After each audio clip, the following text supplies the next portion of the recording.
सत्ता पर जिन लोगों का कब्जा है वो लोग अंग्रेजों से भी बढ़कर तानाशाही का रवैया अपना रहे हैं। एक चीज में माहिर है भारतीय जनता पार्टी, विश्व की सबसे एक नंबर की पार्टी है बेईमानी करने में। अब जो एजेंसी आरोप लगाती है वही एजेंसी जांच भी करती है और वही एजेंसी सजा भी देती है। अब किसी न्यायालय की जरूरत नहीं, नामो निशान मिटा दिया जाता है। हम तो गांव में जा रहे हैं, लोग बता रहे हैं कि साहब सरकारी अधिकारी कर्मचारी आयल रहो लोग, गांव भर के प्रधान जी बटोरना 25-50 हजार रुपया खर्चा भइल सबके कहलो लोग के खड़ा होकर संकल्प ल जा कि मोदी जी के वोट दियाई। आज की आत्मा जहां भी है उसे संतुष्टि है कि जिस भारत की आजादी के लिए हमने कुर्बानी दी वो भारत आजाद।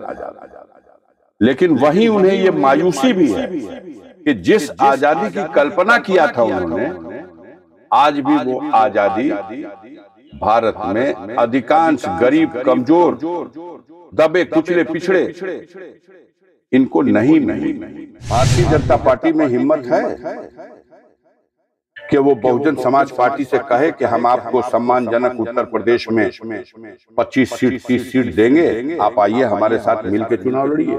कि विवश कर दो बहन कुमारी मायावती को, बहुजन समाज पार्टी को, कि वो कहें कि विधानसभा की तरह हम लोकसभा का भी चुनाव अकेले लड़ेंगे, किसी गठबंधन में नहीं जाएंगे। इस वक्त हमारे साथ बातचीत के लिए गाजीपुर से बीएसपी सांसद अफजाल अंसारी और समाजवादी पार्टी के गाजीपुर से प्रत्याशी भी हैं। बातचीत के लिए मौजूद है, मैं इनसे बात करता हूं क्योंकि लोकसभा चुनाव के पूरे मूड में आ गए हैं और तमाम जगहों पर इनका कार्यक्रम भी चल रहा है।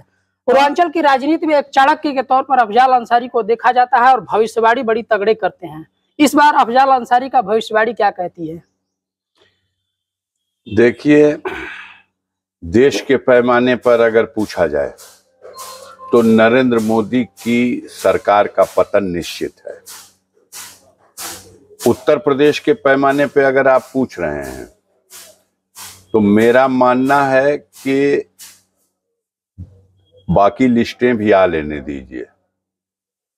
अभी जो लिस्ट आई है इसमें आधे से अधिक कैंडिडेट हार जाएंगे ये चुनाव, और जो बची हुई है सूची उसके बारे में आप जो आकलन करिए, लोग आकलन कर रहे हैं कि जिन सीटों पे धड़कन बढ़ी हुई है उनको अभी रोक के चल रहे हैं लोग, तो लाएंगे, उस पे भी लाना ही है।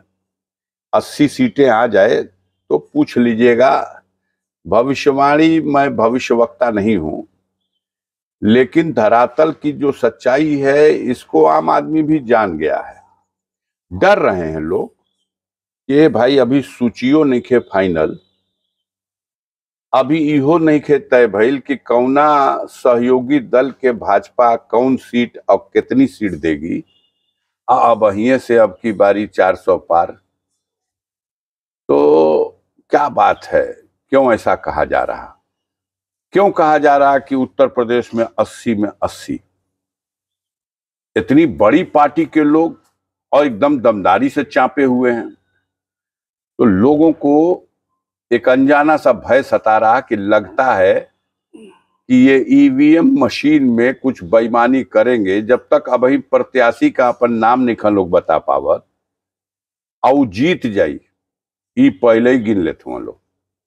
न अभी प्रत्याशी पर्चा भर ले बा, न वोट पड़ल बा, न गणना भइल बा, लेकिन ये 80 सीट जीत गए बा, तब कहेंगे कि हमारा ऐसी तैयारी है।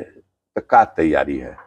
हम तो गांव में जा रहे हैं, लोग बता रहे हैं कि साहब सरकारी अधिकारी कर्मचारी आयल रहो लोग, गांव भर के प्रधान जी बटोरना 25-50 हजार रुपया खर्चा भइल सबके कहलो लोग के खड़ा होकर संकल्प ल जा कि मोदी जी के वोट दियाई। अभी मैं देख रहा था, आप 2 दिन पूर्व जंगीपुर में आप ने जनसभा को संबोधित किया और कहा कि जिस तरीके से परिवार पे कार्रवाई हुआ, घर के बच्चों को, महिलाओं को मुकदमों में फंसाया गया, क्या लग रहा है अफजाल अंसारी जब जनसभा में जा रहे हैं, जिस तरीके के पूरे कार्रवाई रही और इसको चुनाव से कनेक्ट करके क्या मतलब लग रहा है कि नहीं, हम नहीं कनेक्ट कर रहे हैं। ये सत्ताधारी दल के लोग कनेक्ट कर देते हैं और आप उसको खूब अच्छी तरह से जनता के सामने सजा के प्रस्तुत कर देते हैं। आपने ही नाम रख दिया बुलडोजर बाबा। किसी को क्या कहना है और ना कहना है। आप उस कार्रवाई को जायज ठहरा देते हैं जो कानून के विपरीत की जा रही, किसी के साथ भी, हमारे नहीं किसी के साथ भी। हमारे देश में कानून का राज्य है। आप बताइए, किसी के ऊपर कोई आरोप लगे, उस आरोप की आप जांच तो कर सकते हैं। ये सरकार की मशीनरी, ये उसकी विवेचना करेगी, साक्ष्य संकलित करेगी और अपनी चार्जशीट न्यायालय में दे देगी। न्यायालय को यह अधिकार प्राप्त है कि वो उस चार्जशीट में दिए गए सबूतों का परीक्षण करे और अगर आरोप साबित होता है तो आरोपी को जो उचित सजा वो अपने समझ से वो दे सकती है, या आरोप साबित नहीं हुआ तो उसे बरी कर सकती है। लेकिन यह अधिकार न्यायालय को था। यह अधिकार छीन लिया गया है उत्तर प्रदेश में और कहीं कहीं देखने को मिल रहा है राष्ट्रीय पैमाने पे। अब जो एजेंसी आरोप लगाती है वही एजेंसी जांच भी करती है और वही एजेंसी सजा भी दे देती है। अब किसी न्यायालय की जरूरत ही नहीं, नामो निशान मिटा दिया जाता है। ये मैं अपनी बात नहीं करता, मैं तो कह रहा हूं कि जब अन्याय और अत्याचार के विरुद्ध जो व्यवस्था के माध्यम से किया जा रहा, तो उस व्यवस्था को बदलने के लिए जब संघर्ष हुए तो संघर्ष करने वाले जो आगे थे उनको परिणाम भी भुगतना पड़ा। अगर राजगुरु, सुखदेव, भगत सिंह, अशफाक उल्लाह, बिस्मिल, चंद्रशेखर आजाद सरीखे लोग ये डर जाते कि हम अंग्रेजी शासन के विरुद्ध जो बगावत कर रहे हैं इसका परिणाम मुझे अपनी जान गंवानी पड़ेगी, तो क्या देश आजाद हो पाता? वो ये सोच के संघर्ष में कूदे कि हम रहें या न रहें, लेकिन हमारी नस्लें आजाद भारत देखें। आज उनकी आत्मा जहां भी है उसे संतुष्टि है कि जिस भारत की आजादी के लिए हमने कुर्बानी दे दी वो भारत आज आजाद है। लेकिन वहीं उन्हें ये मायूसी भी है कि जिस आजादी की कल्पना किया था उन्होंने, आज भी वो आजादी भारत में अधिकांश गरीब, कमजोर, दबे कुचले, पिछड़े इनको नहीं मिली। सत्ता पर जिन लोगों का कब्जा है वो लोग अंग्रेजों से भी बढ़कर तानाशाही का रवैया अपना रहे हैं, संविधान को दरकिनार कर चुके हैं और ऐसी स्थिति में फिर एक क्रांति की आवश्यकता है। गठबंधन की बात हो रही है तो मैं थोड़ा सा उत्तर प्रदेश की बात कर लेता हूं। अखिलेश यादव के साथ बहुत पुराने साथी आरएलडी के रहे, वो भी साथ छोड़ दिए। तमाम जगहों पर जो अभी राज्यसभा का चुनाव बीता है उसमें भी आपने देखा कि कितने लोगों ने क्रॉस वोटिंग किया। एक चीज में माहिर है भारतीय जनता पार्टी, विश्व की सबसे एक नंबर की पार्टी है बेईमानी करने में, दूसरे दलों को, विधायकों को तोड़ने में, चुनी हुई सरकार को गिराने में, टिकड़म करके दूसरे वोटों को हासिल करके सरकार बनाने में, और राज्यसभा हो या विधान परिषद हो, वोटों की खरीद फरोख्त में। लेकिन ये सब हमारे कानून सम्मत अधिकार नहीं है। सत्ता में है तो इसका दुरुपयोग कर रहे हैं, लेकिन ये नहीं होना चाहिए, नैतिकता के नाते नहीं किया जाना चाहिए। आपने ऐसा करके एक सीट तो बढ़ा ली, 8 सीट तो आप ऐसे ही 7 सीट जीत रहे थे, एक सीट बढ़ा के 8 हो गए, लेकिन पूरे प्रदेश की जनता की निगाह में आप गिरे। सपा 3 सीट जीत सकती थी, 2 जीत गई। ऐसा थोड़ी है कि आपने शून्य कर दिया। अभी विधान परिषद का भी चुनाव होगा, कमोबेश इस तरह की कोशिश की जाएगी।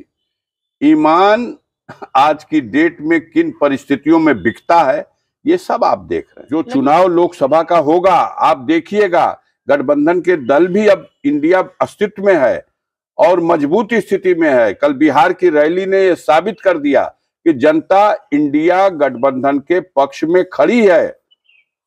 जिसको नहीं दिखाई दिया है तो वो चश्मा लगवा ले, अपना नंबर बदलवा ले बिहार के गांधी मैदान के दृश्य को और जनता के उस जोश और खरोश को। क्रांति की मशाल बिहार ने जला दी उस रैली से। गठबंधन ये एक सहारे जी रहे हैं, एक बात के लिए सिर्फ सारी ताकत भाजपा की लगी हुई है कि आदरणीय कुमारी बहन जी जो बहुजन समाज पार्टी की सुप्रीमो हैं, उनको किसी तरह से विवश किया जाए कि वो चुनाव में जो गठबंधन बना है इंडिया उसके साथ न खड़ी हो। आज वही हथियार फिर अपनाया गया है कि विवश कर दो बहन कुमारी मायावती को, बहुजन समाज पार्टी को, कि वो कहें कि विधानसभा की तरह हम लोकसभा का भी चुनाव अकेले लड़ेंगे, किसी गठबंधन में नहीं जाएंगे। अगर वो अकेले लड़ेंगी तो दो काम होगा। एक काम होगा, बहुजन समाज पार्टी का अस्तित्व उत्तर प्रदेश से समाप्त हो जाएगा। जो 10 MP जीत के थे लोकसभा में, वो गठबंधन से थे, और जब अकेले लड़ेंगी तो शून्य हो जाएंगी। तो एक मकसद उनका पूरा। और दूसरा मकसद पूरा करने के लिए कि विपक्ष उनके सहयोग के बिना लड़ेगा, तो ऐसी परिस्थितियां आएंगी कि भारतीय जनता पार्टी की डूबती नैया शायद किनारे लग जाए। इसलिए सारी रणनीति इस पर निर्भर करती है कि बहुजन समाज पार्टी को अकेले लड़ने पर विवश कर दिया जाए। अब इसकी जिस बीएसपी की हम लोग चर्चा कर रहे हैं, इंडिया और एनडीए के लिए जरूरी या मजबूरी? पहले इंडिया के लिए और एनडीए के लिए दोनों को बीएसपी से मिलने का या बीएसपी के बारे में विचार करने का या बीएसपी से किस तरह से वो किया जाए, भारतीय जनता पार्टी में हिम्मत है कि वो बहुजन समाज पार्टी से कहे कि हम आपको सम्मानजनक उत्तर प्रदेश में 25 सीट 30 सीट देंगे, आप आइए हमारे साथ मिलकर चुनाव लड़िए? नहीं कर सकते, नहीं कर सकते, क्योंकि वो जानते हैं कि ये एक विचारधारा से लैस लोग हैं। और आदरणीय बहन कुमारी मायावती जी बाबा साहब भीमराव अंबेडकर के उस मिशन को जो अधूरा है उसको पूरा करने का संकल्प लेकर चल रही हैं। अगर हमसे मिलकर लड़ेंगी, फायदा हमको भी होगा और फायदा उनको भी हो जाएगा। उम्मीदें हैं अभी? नहीं, उम्मीद पे तो दुनिया कायम है। हम समझते हैं सारे कैडर, हम भी बसपा में रहे हैं, बसपा के सिंबल से इस सीट से लड़े और जीते हैं। दर्द मेरे सीने में भी है। तो क्या अफजाल अंसारी इसके लिए पहल करेंगे कि? ना, हम उस स्थिति में रह कहां गए, हम उस स्थिति में नहीं रहे। लेकिन जो लोग हैं अंदर, वो सारे लोग ये चाहते हैं कि बीएसपी भी इंडिया गठबंधन का हिस्सा बने, सम्मानजनक सीटें उसको मिले।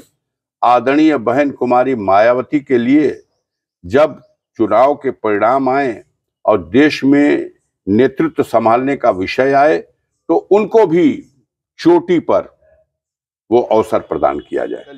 इस बार गाजीपुर में प्रत्याशी अभी हालांकि भाजपा का नहीं आया है, लेकिन सामने किसको प्रत्याशी मान के चल रहे हैं आप लोग बताइए।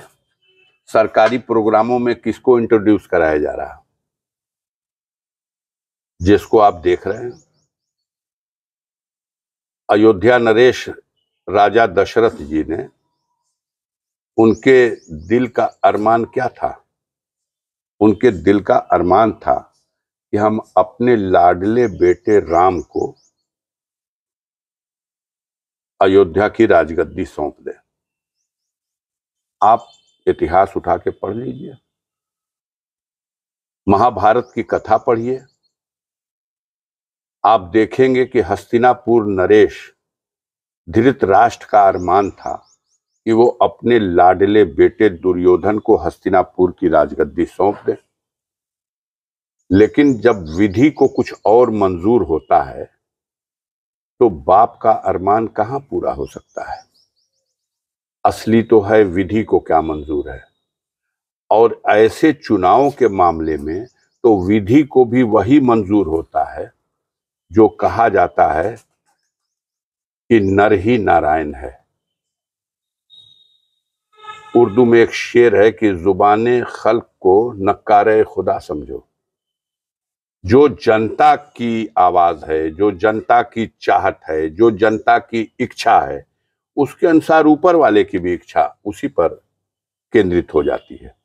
तो हम समझते हैं कि जो विधि को मंजूर होगा उसके हिसाब से होगा। हमें अपना कर्म करना है, हम कर्म में विश्वास करने वाले लोग हैं। बातचीत के लिए धन्यवाद। धन्यवाद। तो ये हैं गाजीपुर से समाजवादी पार्टी के उम्मीदवार, गाजीपुर से बीएसपी के सांसद अफजाल अंसारी, जिनसे हमारी खास बातचीत हुई। अब चुनाव की तैयारी में अब यहाँ से निकलेंगे। अब अगला प्रत्याशी तय करेगा कि किस तरह के प्रत्याशी आते हैं, चुनाव का समीकरण क्या होगा, इस पर सब कुछ तय करता है। गाजीपुर से शशिकांत तिवारी, ईटीवी भारत।